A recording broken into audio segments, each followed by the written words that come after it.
सभी मित्रों को प्यार भरा नमस्कार। मैं रूपेश सर उपस्थित हूँ एक नई वीडियो के साथ में। इसमें हम जानेंगे निराजली एकादशी के बारे में संपूर्ण कथा, और ये भी जानेंगे कौन सा मंत्र एकादशी के लिए इम्पॉर्टेंट है, जिसके जाप मात्र से ही सारे दुख दूर हो जाते हैं। तो ओम नमो भगवते वासुदेवाय नमः। इस मंत्र का 108 बार अगर आप जाप करते हैं तो सारे संताप, सारे कष्ट आपके समाप्त हो जाते हैं। चलते हैं व्रत कथा पर। भीमसेन व्यास जी से कहने लगे कि हे पितामह, भ्राता युधिष्ठिर, माता कुंती, द्रौपदी, अर्जुन, नकुल, सहदेव आदि सब एकादशी का व्रत करने को कहते हैं, परंतु महाराज मैं उनसे कहता हूँ कि भाई मैं भगवान की शक्ति पूजा आदि तो कर सकता हूँ, दान भी दे सकता हूँ, परंतु भोजन के बिना नहीं रह सकता। इस पर व्यास जी कहने लगे कि हे भीमसेन, यदि तुम नरक को बुरा और स्वर्ग को अच्छा समझते हो तो प्रतिमास की दोनों एकादशियों को अन्न मत खाया करो। भीम कहने लगे कि हे पितामह, मैं तो पहले ही कह चुका हूँ कि मैं भूख सहन नहीं कर सकता। यदि वर्ष भर में कोई एक ही व्रत हो तो वह मैं रख सकता हूँ, क्योंकि मेरे पेट में व्रक नाम वाली अग्नि है, सो मैं भोजन किए बिना नहीं रह सकता। भोजन करने वह शांत रहती है, भोजन करने से ही वह शांत रहती है, इसलिए पूरा उपवास तो क्या, एक समय भी बिना भोजन किए रहना कठिन है।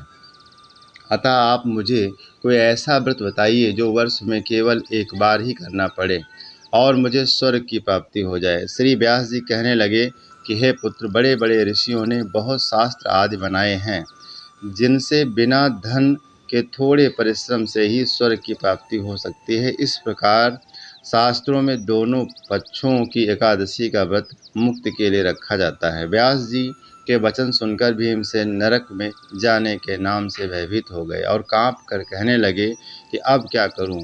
मास में 2 व्रत तो मैं कर नहीं सकता, हाँ वर्ष में 1 व्रत करने का प्रयत्न अवश्य कर सकता हूँ। अतः वर्ष में 1 दिन व्रत करने से यदि मेरी मुक्ति हो जाए तो ऐसा कोई व्रत बताइए। यह सुनकर व्यास जी कहने लगे कि वृषभ और मिथुन की संक्रांति के बीच ज्येष्ठ मास के शुक्ल पक्ष की जो एकादशी आती है उसका नाम निर्जला एकादशी है। तुम उस एकादशी का व्रत करो। इस एकादशी के व्रत में स्नान और आचमन के सिवा जल वर्जित है। आचमन में 6 मासे से अधिक जल नहीं होना चाहिए, अन्यथा वह मद्यपान से सदृश हो जाता है। इस दिन भोजन नहीं करना चाहिए, क्योंकि भोजन करने से व्रत नष्ट हो जाता है। यदि एकादशी को सूर्योदय से लेकर द्वादशी के सूर्योदय तक जल ग्रहण न करें तो उसे सारी एकादशियों के व्रत का फल प्राप्त होता है। द्वादशी को सूर्योदय से पहले उठकर स्नान आदि करके ब्राह्मणों का दान आदि देना चाहिए। ब्राह्मणों को दान आदि देना चाहिए। इसके पश्चात भूखे और सत्पात्र ब्राह्मण को भोजन कराकर फिर आप भोजन कर लेना चाहिए। इसका फल पूरे 1 वर्ष की संपूर्ण एकादशियों के बराबर होता है। व्यास जी कहने लगे कि हे भीमसेन, यह मुझको स्वयं भगवान ने बताया है। इस एकादशी का पुण्य समस्त तीर्थों और दानों से अधिक है। केवल 1 दिन मनुष्य निर्जल रहने से पापों से मुक्त हो जाता है। जो मनुष्य निर्जला एकादशी का व्रत करते हैं उनकी मृत्यु के समय यमदूत आकर नहीं घेरते, वरन भगवान के पार्षद उसे पुष्पक विमान में बिठाकर स्वर्ग को ले जाते हैं। अतः संसार में सबसे श्रेष्ठ निर्जला एकादशी का व्रत है। बोलो विष्णु भगवान की जय।